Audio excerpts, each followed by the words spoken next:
વડોદરા શહેર પાણીગેટ વિસ્તારમાં કેમ્પનું આયોજન સરસ રીતે રાખવામાં આવ્યું હતું, જેની ભાગે 200 થી 250 જેવા માણસોએ ભાગ લેવામાં આવ્યો હતો। જે રીતે મુफ्ती इमरान कौन से चीज़ का प्रोग्राम रखने में आया? ब्लड डोनेशन रखा गया है, आप देख रहे हो। तो ब्लड डोनेशन में लोगों की जान का फ़ायदा होता है। हम लोग कहते थे कि बच्चे नौजवान कितने सारे खड़े हैं, तो हमारे बच्चे ये सब अच्छे काम कर रहे हैं। इसको हाईलाइट करो अच्छे से, ताकि सबको हिम्मत आवेंगे भाई लोगों की जान बचाने का काम भी बहुत अच्छा कर रहे हैं।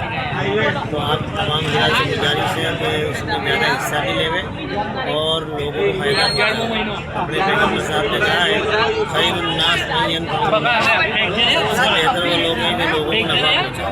ये नफ़ा पहुँचा रहे हैं, जान बचेगी तो मालिक राजी होगा तो हमारी ज़िंदगी अच्छी हो जाएगी।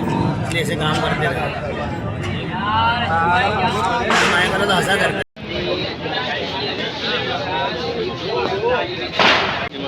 જેટલું આવે એટલું અંદર બતાવજો।